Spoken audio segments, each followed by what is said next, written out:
बहू बन गई बेटी। ये कहानी पटना शहर की है। राजेश्वर जी एक बैंक में जॉब करके 2 साल पहले ही रिटायर्ड हुए थे और उनकी धर्म पत्नी का नाम सुलोचना था और उनका इकलौता बेटा सुनील बीटेक की पढ़ाई करके गुड़गांव के एक बड़े मल्टीनेशनल कंपनी में जॉब करता था। सुनील 1 साल के बाद 20 दिनों की छुट्टी पर आज घर आने वाला था। सुनील के घर आने की खुशी में उसकी माँ सुलोचना और उसके पिता बहुत खुश थे। सुनील 1 साल बाद जो घर आया था, थोड़े हाल चाल पूछने के बाद सुनील के पापा उससे पूछते हैं, बेटा सुनील, अब तो तुम्हारी जॉब भी अच्छी चल रही है और शादी की उम्र भी हो गई है। इस बार तो तुम हाँ कर दो ताकि हम तुम्हारे लिए लड़की देख सकें। हाँ बेटा, तुम्हारे पापा बिल्कुल सही कह रहे हैं। इस बार तो जैसे दोनों ने ठान ही ली थी कि सुनील की शादी कराकर ही दम लेंगे। सुनील भी घर से अकेले दूर रह रहकर थक गया था, उसे भी एक साथी की जरूरत थी। ठीक है मम्मी पापा, जैसा आप लोग ठीक समझें। दूसरी तरफ पटना शहर में शिव प्रताप जी भी उसी बैंक से रिटायर्ड हो गए थे। उनकी पत्नी का नाम संतोषी था और उनके बड़े बेटे का नाम सुंदर था। सुंदर की शादी पहले ही हो चुकी थी और सुंदर की पत्नी का नाम रानी था और उनकी छोटी बेटी का नाम दीपिका था।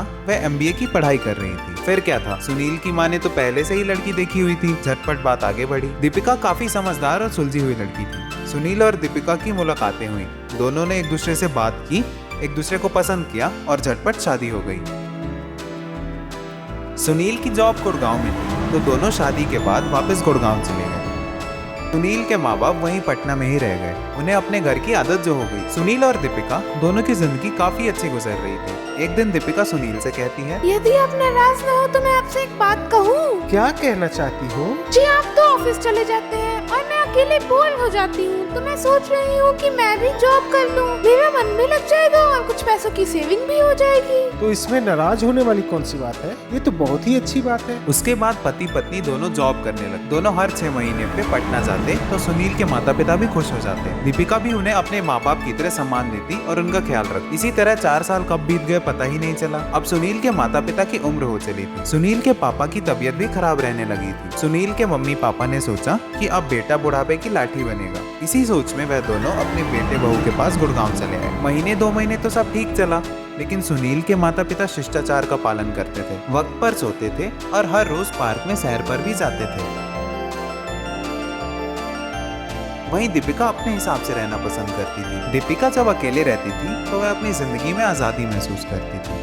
धीरे धीरे दीपिका को अपनी सास की छोटी छोटी बातें खटकने लगी थी। दीपिका अपनी सारी बात ऑफिस में काम करने वाली लता से शेयर करती थी। लता एक तलाकशुदा और अपनी मस्ती में जीने वाली लड़की थी। यार क्या बताऊं, जब से सासू माँ आई है तब से ऐसा लगता है कि जेल में बंद हो गई हूँ। ना अकेले कहीं जा सकती हूँ और ना बाहर खा पी रही हूँ। घर पर जाकर भी मुझे खाना पीना बनाना पड़ता है। मैं तो तंग आ गई हूँ। देख दीपिका, मेरा भी तलाक इसी वजह से हुआ था। मेरे पति अपने माता पिता को साथ रखना चाहते थे और मैं अपने सास ससुर को साथ नहीं रखना चाहती थी, जिसकी वजह से हमारी आपस में लड़ाई बढ़ती गई और एक दिन हमें तलाक लेना पड़ा। इस तरह काफी देर तक दोनों में आपस में बातचीत चलती रही और अंत में लता ने सुझाव दिया कि अगर तुम्हारे सास ससुर तुम्हारे साथ रहे तो तुम्हारी आजादी छीन लेंगे, इसलिए तुम उन्हें पटना वापस भेज दो। सुनील अपने माँ बाप का इकलौता बेटा था और उनसे बहुत प्यार करता था। उसने दीपिका को कई बार समझाया, देखो दीपिका, हमें समय के साथ साथ थोड़ा एडजस्ट करना पड़ेगा।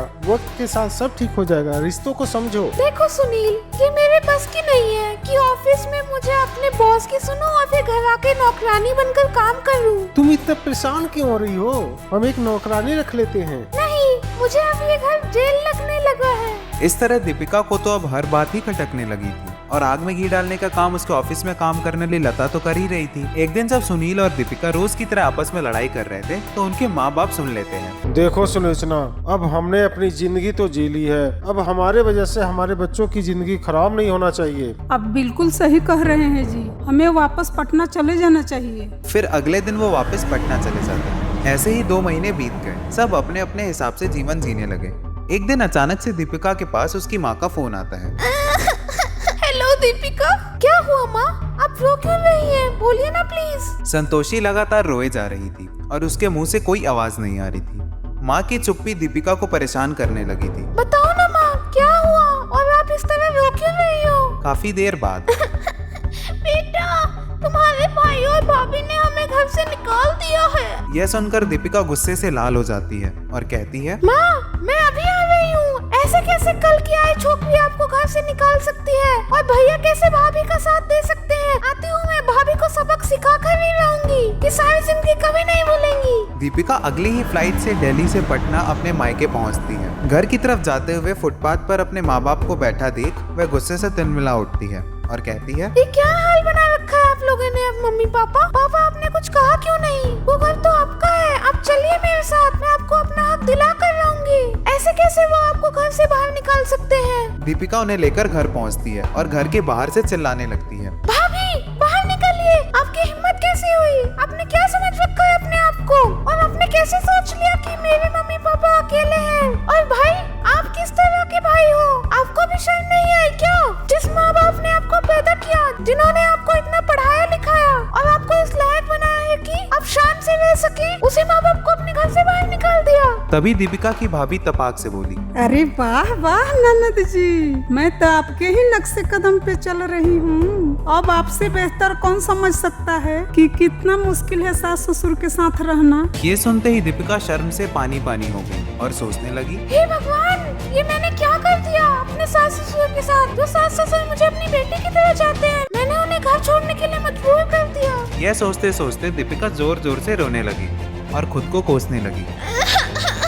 सब मेरी गलती है, मैं भूल गई थी कि जो मैंने अपने सास ससुर के साथ किया है, वैसे ही मेरे मम्मी पापा के साथ कोई ऐसा सलूक कर सकता है। भैया भाभी मुझे माफ कर दो और मम्मी पापा को अपने साथ रख लो। बिल्कुल रखेंगे, लेकिन उसके पहले तुम्हें अपने सास ससुर के अपने पास रखना होगा।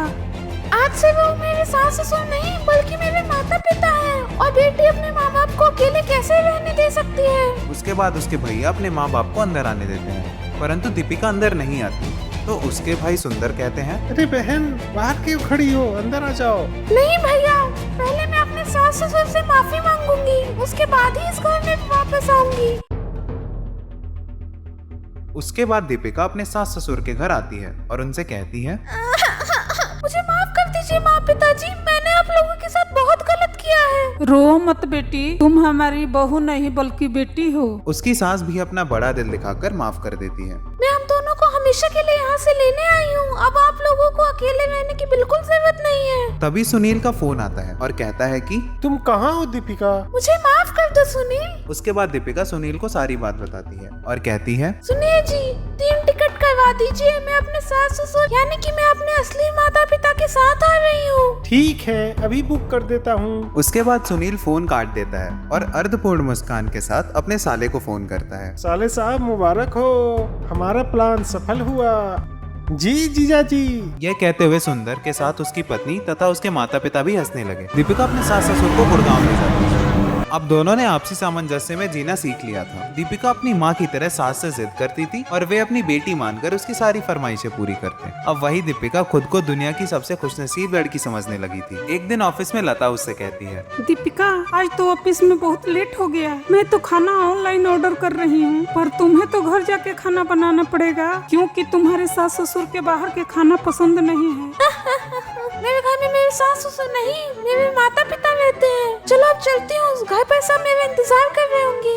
बाय। और 5 साल बाद फिर वही खुशनुमा मौसम। हॉल में महफिल सजी थी और टीवी पर सुंदर कहानियां चल रहा था, इसलिए कि छोटे से श्रेयस को जो पसंद था तब उसके साथ बच्चे बनकर ठहाके लगाते हुए कहानियों का आनंद ले रहे थे। अगर आपको ये कहानी पसंद आई हो तो प्लीज इस वीडियो को लाइक करें, चैनल को सब्सक्राइब करें और बेल नोटिफिकेशन दबाना बिल्कुल भी ना भूलें ताकि आगे आने वाली कहानियां सबसे पहले आपको मिले। और आपको ये कहानी कैसी लगी कमेंट्स में जरूर बताएं।